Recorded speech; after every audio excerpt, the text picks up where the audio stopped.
Assalamu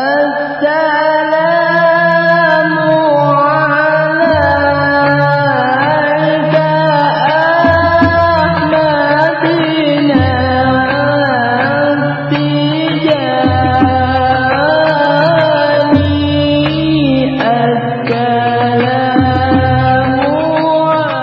Kemarin kita membahas tentang makna salat Fatih sampai kepada Al-Fatihah lima sabako. Kita kembali ya. Jadi salat Fatih ini adalah salawat yang kita dawamkan, salawat yang paling utama dari sekian banyak salawat. Dari segi fadilahnya adalah yang paling unggul. Oleh karenanya untuk supaya kita dalam jasa salawat lebih khusyuk, lebih terasa nikmatnya dalam membaca salawat, kita perlu sedikit banyak mengetahui, bukan menghafal. Syukur kalau hafal, minimal mengetahui apa sih isi kandungan salawat yang kita baca. Jadi dia dalam syarat yang 10 diantaranya gitu, menghadirkan makna-makna salat Fatih. Artinya kita harus memahami, tahu artinya. Dan bahkan segala ibadah sebetulnya dituntut kita tahu makna yang kita baca. Sholat, sudah berapa puluh tahun kita sholat? Pertanyaannya, sudah hafal belum makna-makna yang ada dalam bacaan sholat? Kira-kira apa saja? Di berapa puluh tahun sholat? Ini kelemahan kita. Dia merasa aman, merasa cukup. Padahal dalam tempo waktu yang sekian lama itu, kalau kita ada keinginan dan kesadaran, selalu sudah hafal.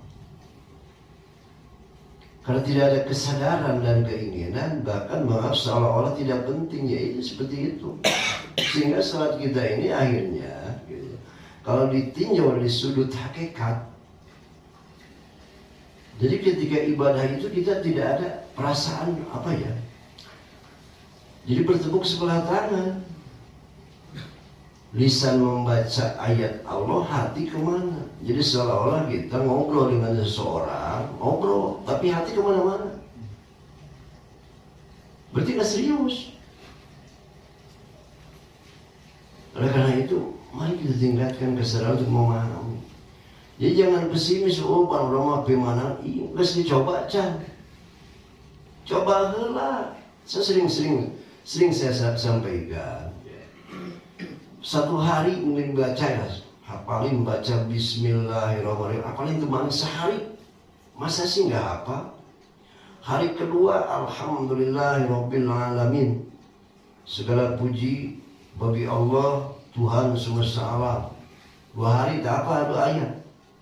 Hari ketiga, Ar-Rahmanir-Rahim, yang maha pengasih maha penyayang. Hari keempat, Malik Yaumiddin, masa minggu sudah hafal Fatihah mestinya? Ya. Nah, sadar nggak kita untuk itu? Sehingga wajar sholat kita ini malawun, tidak terasa nikmatnya komunikasi. Ya, kalau kita paham maknanya, insya Allah segala ingatan yang lain akan tersingkirkan. Kita fokus sedang menghadap kepada Allah yang Maha Agung. Kerbudem catur dialog, nikmat. Apalagi di tengah di tengah malam, sepertiga malam, di mana suara-suara orang lain pada tidur, ya tidak dengan suara bising dan segala macam, itu itu nikmat itu. Terasa komunikasi itu dengan Allah. Jadi bukan sekedar wirid. Nah inilah kita yang merasa cukup. Sebab itu menentukan kualitas ibadah kita, juga menentukan sejauh mana perasaan kita berhubungan dengan Allah. Rasa kita ini nggak merasa berhubungan dengan Allah, sehingga tidak rasa takut, tidak rasa cinta, hampa yang ada. Karena bacaan itu semua bahasa Arab. Coba dari awal kita takbir, kalau tak ada niat sholat udah pada apa? Coba kalau sudah, ya itu jangan kita frustasi ya. Dari usali sampai salam kita pahami, sok nanti rasakan bagaimana rasanya ibadah. Wirid baca surat Fatih. Jadi kalau sudah paham maknanya, tidak kita ngejar target jumlah, tidak. Mungkin 100 dibanding dengan 1000, tambah mengetahui mana lebih hebat 100. Allahumma salli ala sayyidina Muhammadil Fatih. Paham itu? Itu lebih terasa gitu hubungannya. Makanya kenapa bedanya surat Fatih itu sama ya, redaksinya, bacaannya, tapi nilainya, kualitasnya beda antara bacaan kita dengan guru kita. Karena guru itu hanya membaca, memahami, menghayati, merasakan. Ini jadi jangan sampai kita merasa udah cukup ya. Yang rugi kita sendiri. Sehingga sholat yang kita jalankan selama puluhan tahun tidak menimbulkan dampak apa-apa. Tidak merasa dilatih dari ke hari pendekatan takarub pada Allah, makin dekat mestinya.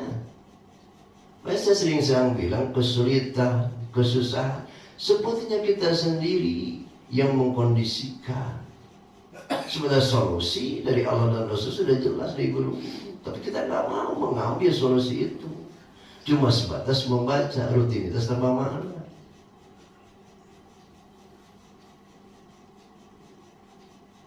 Coba sok rasakan nanti antara memahami makna dan tidak. Sampai-sampai sebelum kita paham nih, untuk bisa khusyuk gitu ya. Jadi tingkat-tingkat gitu. Sudah sampai ke sana ada tingkat awal, tangga awal. Minimal ketika sholat, ketika mengucapkan Bismillahirrahmanirrahim lisan kita, hati pun begitu. Hati Bismillahirrahmanirrahim. Itu sudah masuk khusyuk itu. Alhamdulillahirrahmanirrahim kata lisan kita, hati pun begitu. Alhamdulillahirrahmanirrahim, itu sudah masuk khusyuk. Khusyuk tingkat dasar. Lalu untuk itu ketua acaranya nori bawah nih Pak. Apa yang dinilai oleh Allah? Soal menghadap Allah, johirnya hati membelakangi, atau orang minta sesuatu kepada orang lain sambil ngebelakangnya dikasih nggak?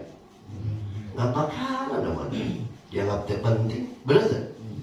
Nah begitu pun kita ibadah kepada Allah, lisan kita membaca pasti, hati kemana-mana sama dengan membelakangi Allah. Jangan harap kabul.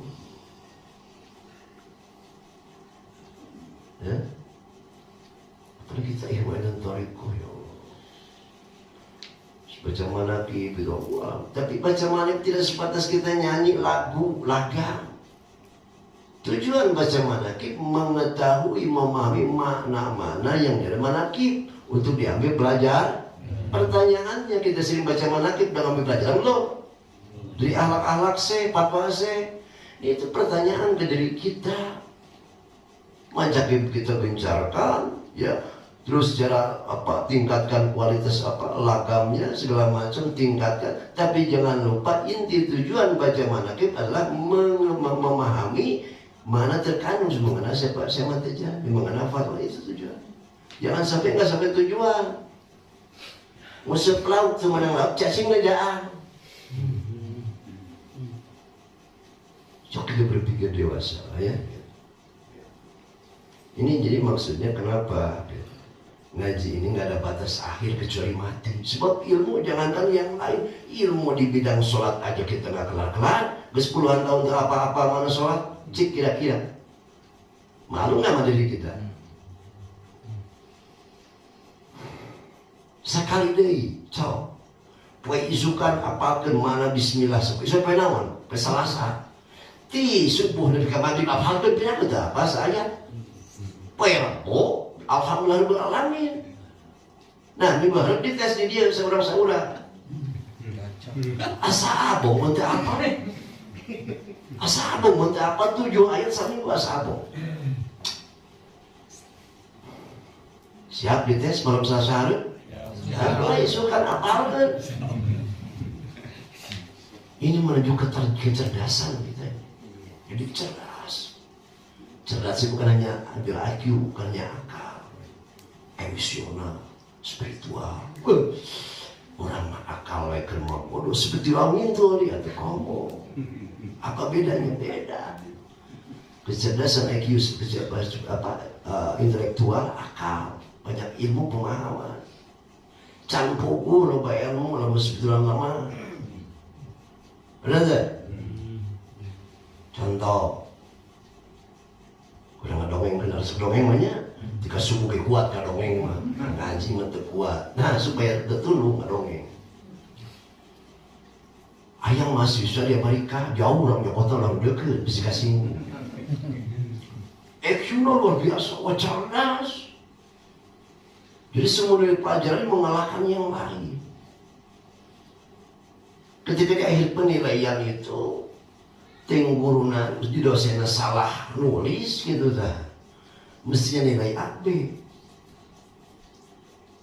Ngadat mahasiswa, wah itu juga pintar, tapi emosinya rendah, tingkat emosinya rendah, temperamen mudah marah. Datang ke imam, mau peso ditembak, pae. Nah, dengan sikap itu yang tadinya kecerdasan akan mengangkat derajatnya di orang hebat, seketika itu punah berarti asup penjara seumur hidup. Kenapa? Karena kecerdasan emosional tadi bang. Torekat mereka monetan lur.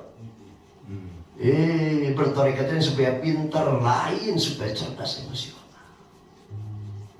Eranya dan kadinya yang bertorekat 10 tahun, perubahan.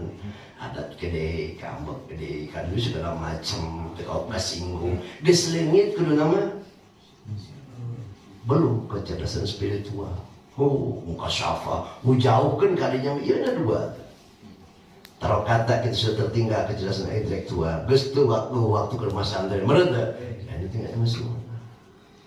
Bahkan itu yang menjamin bahagia dunia akhirat. Ya, contoh lagi tadi pun, kedua. Ada seorang wah kaya raya, orang jauh nyokot di Cina dan Indonesia. Boga piaraan manuk elang. Wah, Gus ngerti elang. Wah, Gus luar biasa, bisa ngomong elang. Bisa ngomong. Kalau banyak, kemudian nantang beonya. Assalamualaikum. Bisa baca Fatihah itu.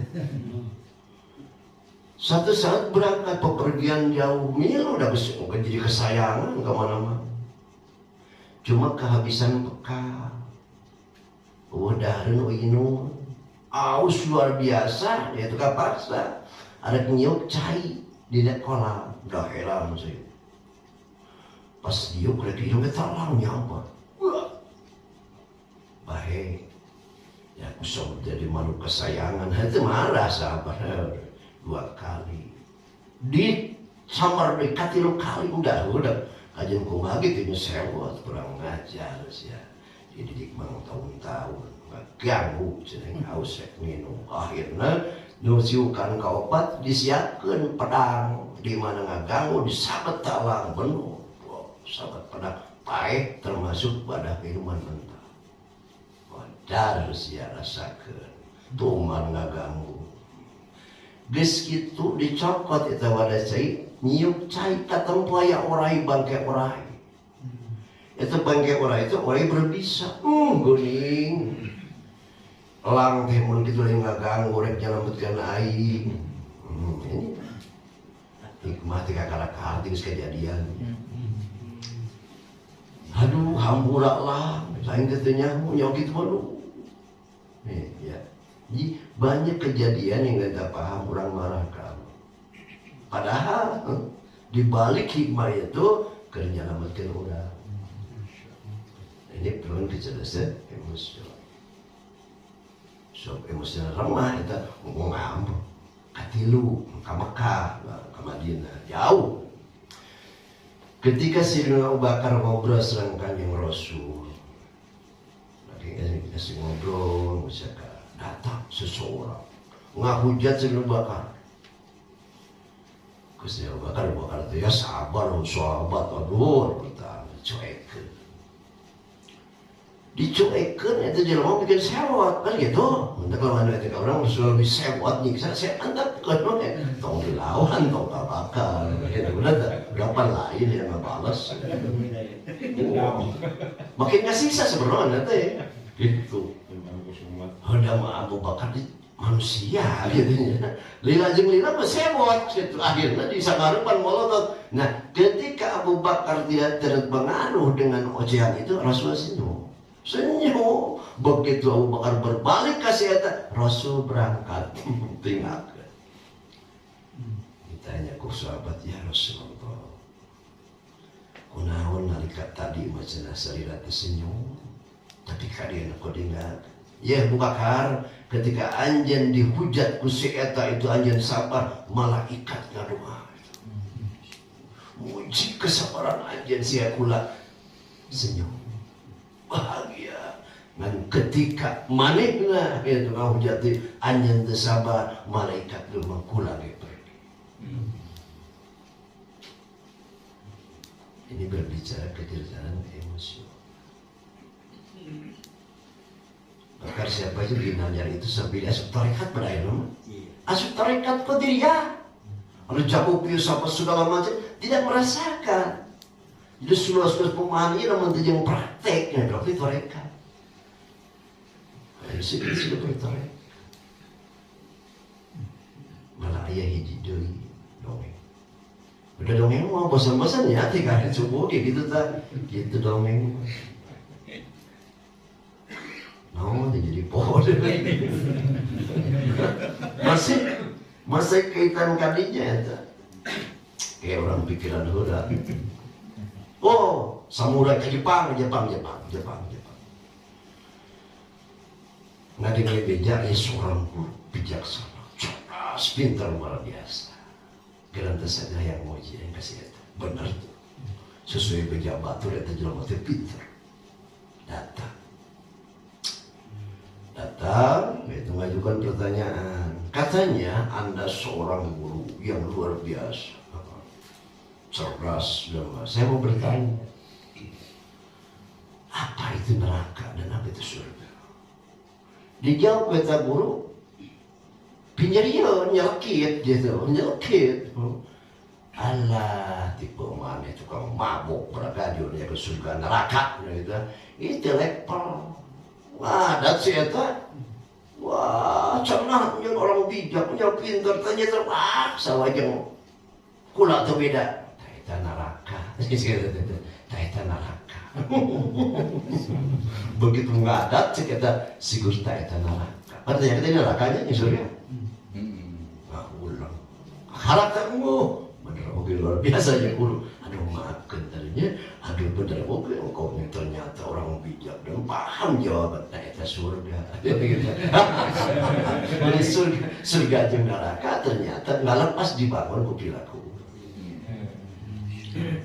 Inilah kecerdasan emosional. Nah ini didapat, diperoleh, dimiliki lewat minum toriko sebenarnya. Makanya mau tidak mau orang secara apapun secara intelektual tetap masih butuh kecerdasan emosional, perlu bimbingan seorang mursyid. Tanpa itu mustahil. Tong diharap bukan anak pintar, jenius, akal, tejeng agama, boro-boro ngabaja ke orang tua, dirinya ke mau kapan yang bagian, mau. Jadi orang nanti makanan ke bakal ngabring mencari ajaran toriko. Hanya lewat bimbingan toriko lah jiwa orang didewasakan. Dulu jiwa orang seperti fisik ya. Itu berproses dari fase ke fase. Contoh fisik orang ya, dijanin dalam rahim, keluarlah itu ibu jadi bayi, meningkat jadi anak-anak, remaja, orang tua, kakek-kakek mawat. Ada jiwa gitu tuh. Sama. Jiwa sama. Jadi ayat apa? Ayat upaya pendewasaan. Jiwa nu paling rendah amal. Lawama, mulhima, mutmainah. Cok kira-kira umumnya manusia perhatian dekadinya. Mana mah bagas aki-aki memudahkan. Nah jangan sampai kita orang berteriko, kita kembali dari orang ke orang, atau ke batur orang mau betul. Kita berpuluh-puluh tahun ngomong lazimah, itu dewasa. Abang kasinggung, mesjong. Dari bangun ditegur, atau dia mau dikritik, wah berarti kemana itu beri durang? Ia memikirkan sholat pati sebelumnya. Jadi ulang teh bertoriko teh itu punten mayoritas pada umumnya sebatas rutinitas tanpa leoknya itu karena ngadukun paling oke paling hebat. Pada berangkat dari sini salah satu tujuan bertoriko adalah untuk tobat membersihkan diri.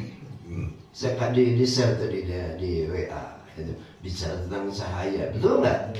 Ih, mantap, kenapa Rasulullah itu rahmatan lil alamin? Atuh pantulan ti cahaya Allah dorolong mantul karena dina tersebar semua alam atau pembawa. Ada urang. Kita membaca istighfar suat zikir adalah untuk membersihkan cermin kaca yaitu kolbu. Makin dilap makin bersih lalu diarahkan ke papan yang ada di alam sana, atau dengan kata lain terbantu cahaya nurullah ke dalam hati sebut nur iman, maka akan terpancar pantulan itu ke semua anggota badan tubuh kita. Kata poweta anak berhati-hati dan berarti kacana terumah. Pertanyaan anak kesebarang tahun ngamakan lazimah eta cermin geus bersih mantulkan cahaya apa butak? Jujur kurang jawab, gak mau bisa ngahindar sebab aya gambaran. Wih mau geus cermin katang bos ya kelakuanana. Gak bisa. Jadi iya orang introspeksi mawas diri. Ada dibawa ke mana orang berterikat ya? Hese-hese orang mau ke sholat luar biasa bener tuh. Udah talqin. Lamun taya target rek dicapai. Nunguntukeun ke urang yang guru yang ada yang orang sebenarnya. Tadi mana geus cermin bersih itu. Wah, pantulan dulu. Wah, geus daya hijab. Tapi gak paham segala-gala bahkan bisa buka syafa. Tapi orang wirid sebatas wirid, bungnya mau karena mana? Kalau wirid balawu, wirid mah wirid jangan tinggalkan kodoan malah mah. Ngan di mana keur wirid teling. Ngomong wirid gitu kasih ke nama-nama. Susah tetap susah, buta tetap buta. Jadi nu salah sih.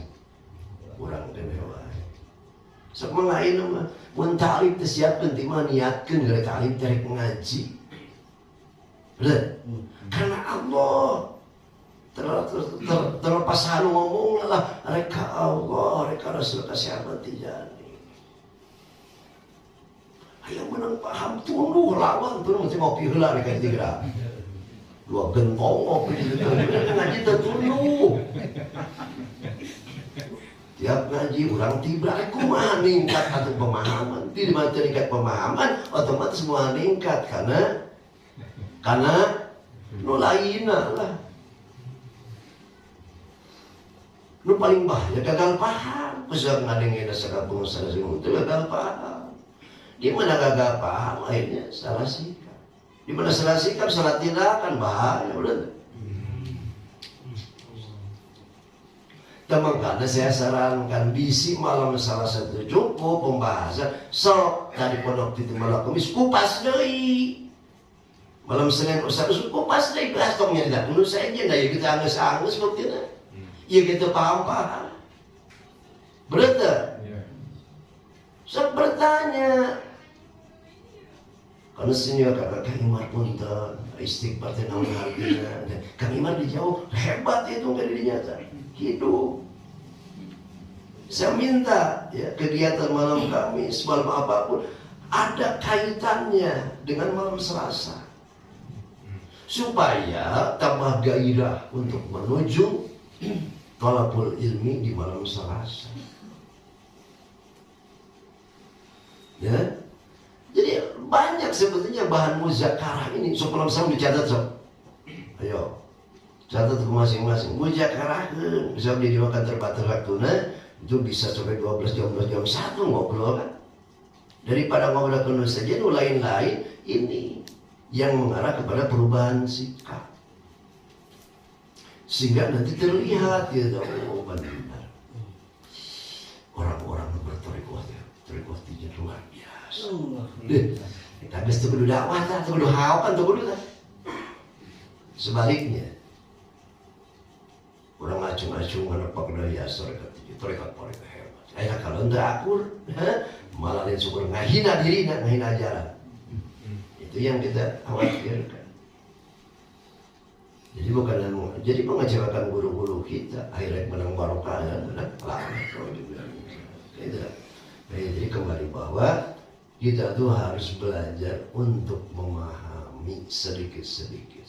Dari sholat terutama, tiang agama ya, pokok pangkal amal sholat itu sholat. Tolong dianggap penting. Jadi bertorekat itu sebetulnya kita bertorekat itu untuk lebih ya mendisiplinkan pelaksanaan ibadah syariat, untuk lebih khusyuk dalam ibadah syariat sebetulnya. Paham tak? Jadi orang asalkan bidang torekat supaya sholat orang lebih khusyuk, gitu. Sholat orang lebih semangat, sholat orang makin terasa manis, itu torekat ngaran. Tadi kita terasa sholat qobliyah ba'diyah, terus torekat mah qobliyah ba'diyah. Jadi hebatnya gitu. Lain ke sport torekat mah kita bukan cakap, penting sih. Zindik tadi. Gagal paham. Torekatnya intisari daripada syariat. Wah ayat torekot teman-teman syariat. Wah ayat santan kelapa menawa kalapa lah gitulah. Ini pula salah. Ulang bertorekat kelakuan lebih dosa tepatnya menjadikan torekat. Yang seharusnya orang torekat menjadi contoh orang-orang yang belum kenal torekat, sehingga orang ingin masuk toriko. Nah untuk itu kita harus merasakan dulu. Kita tak hadir pula pengaruh beja, bejakan berarti kita rasakan dari setiap yang kita wiridkan itu apa pengaruhnya ke dalam diri.